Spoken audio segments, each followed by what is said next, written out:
to have a long and active life, teaching and sending, followers and missionaries or kind of disciples throughout the Roman world. It could have given the Roman Empire what it needed, was this internal revolution of heart, to be able to kind of bring mind and body together in real world transforming revolution they did back then, 2,000 years ago. This is this is the Father Moon's insight. It's very fascinating. Could see history in this way, with a lot of kind of what ifs. And understandably, to hang on to the kind of position of faith, there are many religious traditions that haven't allowed people to ask that question. What if things had been different? Right? But what if Jesus had been accepted in his lifetime as the saviour figure that the Jews were waiting for? Right? How different would things be? Right? What if he could have brought that message and spoken to maybe 15,000 people in the Colosseum in Rome, rather than having Christians thrown to wild animals as a kind of sport and entertainment for Romans after a hard day at the office, Terrible, Terrible.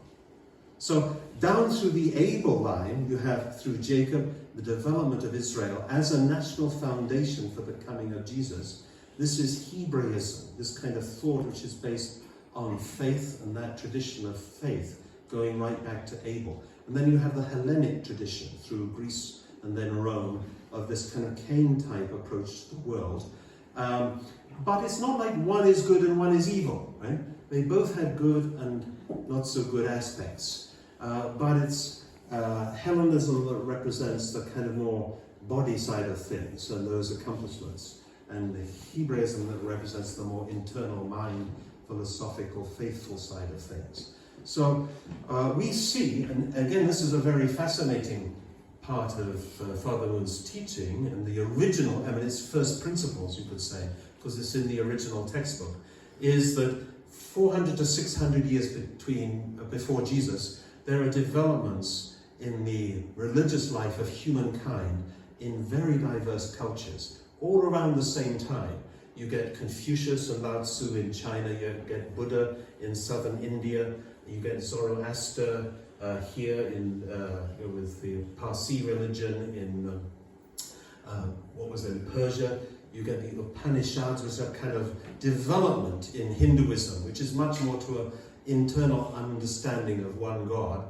And you have Malachi, the prophet, the last prophet in the Old Testament, and you have, interestingly, he puts there Socrates, right?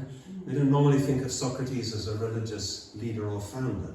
But from Father Moon's point of view, yes, he's up there as one of the kind of great saints and the highest in the spiritual world because of his wisdom, his insights, his willingness even to die for his cause, as you know, wrongly accused of leading young people astray when really he was teaching them to think.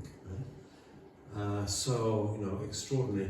Because we only know through his pupils, of course. We don't have anything from him directly. So this is often called the axial period.